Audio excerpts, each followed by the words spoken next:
तो चलते हैं फोर्थ क्वेश्चन की तरफ। ये क्वेश्चन आज की लास्ट वीडियो होगी।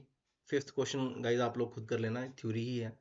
ट्रांसलेट एंड वॉलिडेट आप नेट से कहीं से भी देख सकते हो, exception handling and abstract class. तो मैं इस वीडियो में फोर्थ के ए और बी पार्ट को कवर करूंगा। तो ए पार्ट में उसने क्या बोला था, उसने कहा था कि एक जावा प्रोग्राम बनाओ जो एक टेक्स्ट फाइल में पड़े कंटेंट को रीड करे और ये सब करे, ठीक है ना। तो चलते हैं अपने प्रेजेंटेशन की तरफ।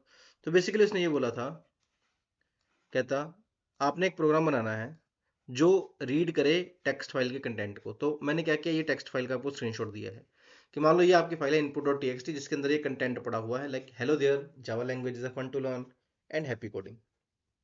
अब आपका प्रोग्राम क्या करेगा, इसमें से काउंट करेगा नंबर ऑफ व्हाइट स्पेसेस।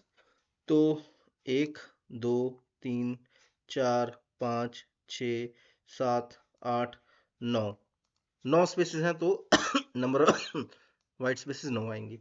फिर बोला था नंबर ऑफ करेक्टर्स, तो जैसे हेलो के 5 हो गए, देयर के 5 हो गए 10, जावा के 4, इस तरीके से टोटल 49। फिर से बोला था कि वर्ड्स काउंट करो, हेलो देयर जावा लैंग्वेज 4, इस तरीके से टोटल 10 वर्ड्स थे।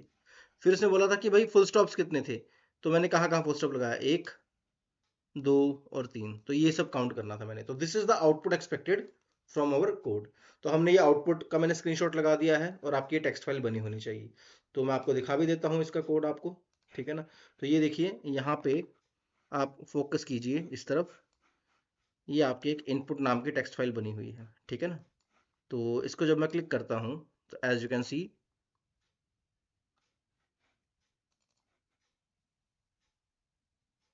एज यू कैन सी ये आपका कोड पड़ा हुआ है। तो इस कोड को हमने लर्न करना था, ओपन करना था। तो देखते हैं अब इसकी तरफ। तो ये हमारा एक्सपेक्टेड कोड था, आउटपुट ये आपने अपने आउटपुट में लिखना था जब आप प्रोग्राम लिखते। अब इस प्रोग्राम को समझते हैं। प्रोग्राम का बड़ा था तो 2 स्क्रीनशॉट्स मैंने 2 पार्ट्स में लिख के लगाए हैं। इस प्रोग्राम को समझते हैं। तो क्या किया भैया, क्योंकि मैंने फाइल में से डेटा रीड राइट करना है तो मुझे आईओ पैकेज का इस्तेमाल करना पड़ेगा। तो आईओ पैकेज को मैंने यहाँ पे इंपोर्ट कर लिया। फिर मैंने क्या किया, अपनी मेन क्लास बनाई। तो मेन क्लास के अंदर मुझे क्लास का नाम देना था, मैंने क्वेश्चन 4 ही क्लास का नाम दे दिया है। फिर भैया फाइल कहाँ पे है, तो मैंने क्या किया, एक स्ट्रिंग नाम का वेरिएबल बनाया फाइल पास नाम का, जिसके अंदर फाइल का नाम दे दिया, जो मेरी फाइल थी input.txt, जो मैंने आपको अभी दिखाई है। तो फाइल बना दी। फिर मैंने 4 वेरिएबल्स ले लिए, स्पेस काउंट करने के लिए, वर्ड काउंट करने के लिए, करेक्टर काउंट करने के लिए और फुल स्टॉप काउंट करने के लिए। और बाय डिफॉल्ट सबकी वैल्यू 0 कर दी कि अभी कोई वैल्यू नहीं है। फिर मैंने क्या किया, ट्राई ब्लॉक लगाया है। अगर ट्राई ब्लॉक लगाया है तो भैया कैच ब्लॉक भी लगेगा, जो यहाँ पे लगा हुआ है आपका। ट्राई ब्लॉक के अंदर मैंने क्या किया है, फाइल रीड करने के लिए क्या किया है, बफर रीडर का ऑब्जेक्ट बनाया है। बफर रीडर, बफर में डाटा रीड करने के लिए। बफर रीडर इनबिल्ट क्लास है जो कहाँ पे पड़ी है, आईओ पैकेज के अंदर। रीडर वेरी ऑब्जेक्ट है equal to new buffer reader, और इसके अंदर मैंने क्या किया है, फाइल रीडर क्लास को कॉल किया है, new file reader file path. तो फाइल रीडर क्लास क्या करेगी, फाइल रीडर क्लास इस फाइल पाथ पे जो फाइल का नाम लिखा है अपने input.txt उसको रीड करेगी, उसका बफर बना के रीडर क्लास को पकड़ा देगी, ठीक है ना। अब मुझे एक एक लाइन रीड करनी थी, तो मैंने क्या किया, यहाँ पे एक स्ट्रिंग लाइन वेरिएबल बनाया और मैंने क्या किया, एक वाइल लूप का इस्तेमाल किया कि भाई आप एक लाइन रीड करेंगे और उसमें से फिर सारे वर्ड्स काउंट स्पेसेस काउंट करेंगे। तो वाइल लूप लगाई, reader dot read line, reader object में से जो आपकी लाइन थी जैसे हेलो देयर, इसको रीड कर पूरी लाइन को, तब तक रीड करी जाए जब तक कि आपको लाइनें खत्म नहीं हो जाती, जब तक नल नहीं हो जाती। तो जैसे hello there, Java is fun to watch, ठीक है ना, हैप्पी कोडिंग। तो ये 3 लाइनें हैं, तो ये लूप 3 बार चलेगी। रीडर डॉट रीड लाइन पहली बारी हेलो वाली लाइन, दूसरी बारी जावा इज फन और तीसरी बारी हैप्पी कोडिंग, 3 लाइनों को रीड करेगा। पहले मैंने क्या किया, जो मैंने लाइन रीड करी है उसको स्प्लिट किया on the basis of spaces. तो मैंने क्या किया, लाइन डॉट स्प्लिट, कि जो भी लाइन का कंटेंट पड़ा है उसको स्प्लिट कर। ये तरीका होता है स्पेस को रीड करने का, 2 टाइम्स बैकस्लैश एस प्लस। तो इसने क्या किया है, जैसे हेलो देयर है तो हेलो देयर 2 की स्ट्रिंग बना दी। फिर मैंने क्या किया भाई, वर्ड काउंट करने थे यार, जो अभी वर्ड्स बने हैं इसकी लेंथ काउंट करी, जितनी भी लेंथ होगी उसको प्लस करता जा वर्ड काउंट के अंदर, तो इससे मेरे को वर्ड काउंट मिल गया। फिर मुझे क्या करना थे, उसके कैरेक्टर काउंट करने थे। तो हर एक वर्ड के लिए मैंने क्या किया है, एक लूप लगाई है, फॉर ईच लूप है ये। वर्ड्स में के लिए एक एक वर्ड के लिए लूप लगा, उस वर्ड की लेंथ पता कर और उसको कैरेक्टर अकाउंट में ऐड करता जा।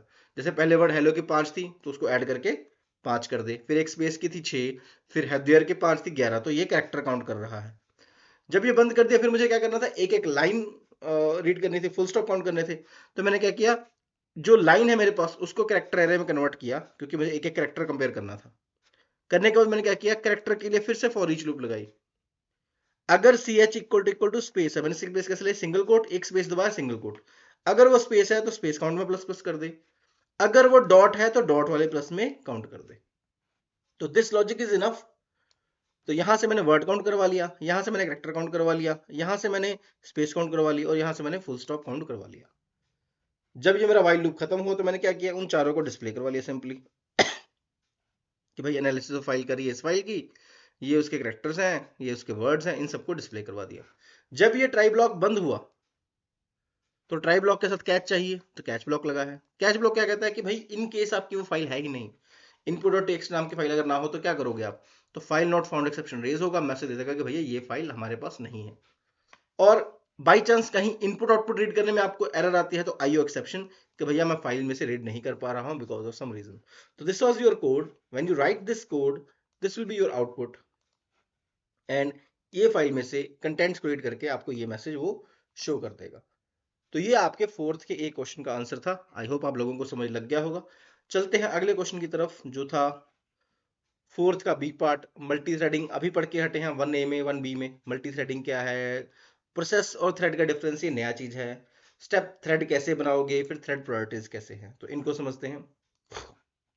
तो सबसे पहले मैंने समझाया है आपको यहाँ पे थ्रेड क्या होता है। तो थ्रेड क्या होता है, कहता मैंने समझाया है कि भाई मल्टी थ्रेडिंग शुरू करने से पहले आपको थ्रेड के बारे में पता होना चाहिए। थ्रेड क्या है, एक लाइट वेट प्रोसेस है, स्मॉलेस्ट यूनिट ऑफ प्रोसेसिंग है, उसकी अपनी बिगिनिंग बॉडी और एंड होता है। एक थ्रेड, एक प्रोग्राम के अंदर एक थ्रेड या मल्टी थ्रेड हो सकते हैं, थ्रेड इंडिपेंडेंटली चल सकते हैं, रन कर सकते हैं अपने हिसाब से। एक थ्रेड दूसरे थ्रेड से रिसोर्सेज भी शेयर कर सकता है, थ्रेड की एग्जीक्यूशन इन बिटवीन रोकी जा सकती है, और दोबारा कहीं जरूरत हो, जिस जरूरत हो तो उसको चलाया जा सकता है। तो ये आपका थ्रेड का डेफिनेशन था। थ्रेड बनेगा कैसे, दो तरीकों से, या तो आप थ्रेड क्लास को इनहेरिट करो या आप रनेबल इंटरफेस को इनहेरिट करो। रनेबल इसी क्वेश्चन पेपर की वीडियोस में मैंने पीछे समझाया हुआ है, वो आप पढ़ लेना। थ्रेड बनाने का एक सिंपल सिंटैक्स ये रहा, क्लास के थ्रू जो जैसे हम बना सकते हैं। फिर मैंने बताया मल्टी थ्रेडिंग क्या होती है। मल्टी थ्रेडिंग क्या होती है कि अगर आपके पास एक से ज्यादा थ्रेड्स हो जाएं तो उन थ्रेड्स को आप साइमल्टेनियसली रन कर सकते हो, तो वो मल्टी थ्रेडिंग कहलाएगी। तो जैसे मल्टीटास्किंग होता है ऑपरेटिंग सिस्टम के अंदर, एक ही ऑपरेटिंग सिस्टम के अंदर आप क्या कर सकते हो, मल्टीपल टास्क चला सकते हो, वीडियो भी चला रहे हो, गेम भी खेल रहे हो, है ना, वेबसाइट भी चल रही है। तो इसी कंसेप्ट को, जो ऑपरेटिंग सिस्टम का कंसेप्ट है, इसको जावा में भी इंप्लीमेंट किया जा सकता है, तब उसको मल्टी थ्रेडिंग कहते होते हैं, जब एक से ज्यादा थ्रेड आपके एग्जीक्यूट हो रहे होते हैं। जो मल्टी थ्रेडेड प्रोग्राम्स होते हैं उसके कई पार्ट्स होते हैं जो साइड बाय साइड रन हो सकते हैं। तो ये आपकी मल्टी थ्रेडिंग का डेफिनेशन था। फिर आप ये मल्टी थ्रेडिंग का डायग्राम बना सकते थे, ठीक है ना। फायदा क्या है मल्टी थ्रेडिंग करने का, तो भैया एक से ज्यादा थ्रेड सेम टाइम पे एग्जीक्यूट हो जाएंगे, समय बचता है, इंडिपेंडेंट होते हैं, ठीक है ना, यूजर को काम करने से रोकते नहीं है।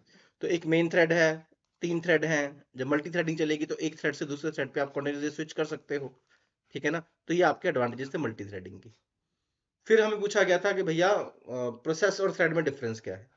सीधी सी बात है, प्रोसेस क्या होता है, इंडिपेंडेंट यूनिट होता है, इंडिपेंडेंट प्रोग्राम होता है, पूरे प्रोग्राम को आप प्रोसेस कहते हो, जो प्रोग्राम चल रहा है वो प्रोसेस है, सीधी सी बात है।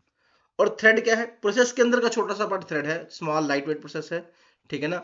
ये प्रोसेस ही पार्ट होता है जिसकी अपनी मेमोरी स्पेस बनती होती है। ओवरहेड, प्रोसेस को चलाने का ओवरहेड थोड़ा ज्यादा होता है क्योंकि ज्यादा मेमोरी और ज्यादा रिसोर्सेज को यूज करता है। थ्रेड लाइट वेट होते हैं तो लोअर ओवरहेड होता है। प्रोसेस जो एग्जीक्यूट होते हैं इंडिपेंडेंटली ऑफ ईच अदर, एक प्रोसेस दूसरे प्रोसेस के बीच में इंटरफेयर नहीं करता, एक प्रोसेस चलता है फिर दूसरा प्रोसेस चलता है। लेकिन थ्रेड्स में ऐसा नहीं होता, थ्रेड्स साइमल्टेनियसली रन हो सकते हैं। जो प्रोसेस होता है वो ज्यादा रिसोर्सेज खाता है और वो स्लो होता है, थ्रेड ज्यादा रिसोर्सेज नहीं खाता और फास्ट होता है। अगर आपका प्रोसेस फेलियर करता है तो ये दूसरे प्रोसेसेस को इफेक्ट नहीं करता, लेकिन अगर आपका थ्रेड फेल होगा तो दूसरे थ्रेड्स को प्रॉब्लम क्रिएट कर सकता होता है, ठीक है ना। Communication between processes require IPC, multiple processes अगर कम्युनिकेट करेंगे तो उसको आईपीसी के थ्रू इंप्लीमेंट किया जाता है, इंटर प्रोसेस कम्युनिकेशन से। थ्रेड बिना किसी ऐसी दिक्कत के एक ही मेमोरी स्पेस को शेयर करके ये काम कर सकते हैं, ठीक है ना। प्रोसेस में क्या होता है, हर एक प्रोसेस की अपनी सेपरेट मेमोरी स्पेस होती है, थ्रेड्स एक ही मेमोरी को शेयर करते होते हैं। तो ये आपके प्रोसेस और थ्रेड का डिफरेंस था। इसके बाद बात उसने कही थी आपको कि भाई आप मुझे ये बताओ कि थ्रेड बनता कैसे है। तो मैंने ये बताया कि भैया थ्रेड दो तरीकों से बन सकता है, जो मैंने पहले ही बताया था। पहला तरीका क्या है कि भैया आप क्लास का इस्तेमाल करो। तो उसके लिए क्या करोगे, आप थ्रेड क्लास को इनहेरिट करोगे, उसके लिए क्लास बनाओगे जो थ्रेड क्लास इनहेरिट करेगी, उसके अंदर रन मेथड का होना चाहिए, फिर उस क्लास का ऑब्जेक्ट बनाओगे, फिर स्टार्ट मेथड लिख के कॉल करोगे। ये रहा आपका एग्जांपल। तो क्लास बनाई माई थ्रेड नाम की, जिसने थ्रेड क्लास को इनहेरिट किया है, रन मेथड है। थ्रेड एग्जांपल में मेन फंक्शन में इस क्लास का ऑब्जेक्ट बनाया और स्टार्ट लिख के इसको रन कर दिया। तो एक तरीका था थ्रेड के थ्रू। दूसरा तरीका क्या था भैया कि आप क्या करते हैं, रनेबल इंटरफेस का इस्तेमाल करते हैं। ये भी पिछले क्वेश्चन पेपर में था। तो इसमें क्या करते हैं आप, क्लास बनाओ, वो क्लास क्या करेगी, रनेबल इंटरफेस को इंप्लीमेंट करेगी, फिर रन मेथड को बनाएगी, अगेन ऑब्जेक्ट बनाओ, थ्रेड ऑब्जेक्ट को इंस्टेंस पास करो और उसको चला दो। तो बस यहाँ पे चेंज हो गया है, इंप्लीमेंट्स रनेबल कर दिया है। रनेबल के लिए अलग से ऑब्जेक्ट बनेगा जो थ्रेड को पास किया जाएगा और फिर थ्रेड के थ्रू स्टार्ट किया जाएगा। तो दो तरीकों से आपके थ्रेड बन सकते हैं। फिर उसने पूछा थ्रेड प्रायोरिटीज क्या होती हैं। भाई थ्रेड प्रायोरिटीज के लिए रिक्वेस्ट है Q1 का जी पार्ट आप देख लेना, उसकी एक्सप्लेनेशन आप पिछली वीडियोस में देख लेना, जिसका मैं लिंक डाल दूंगा इसी में, ठीक है ना। Q1 का जी पार्ट ये रहा, यहाँ पे मैंने एक्सप्लेन किया हुआ है, तो दैट विल बी इनफ, ठीक है ना। आज का वीडियो यही खत्म करते हैं। फिफ्थ क्वेश्चन आप लोग खुद कर लेना, थ्योरी पार्ट है वो आप खुद कर लोगे, उसकी ज़्यादा दिक्कत नहीं है। आज की वीडियो यही खत्म करते हैं। Thank you.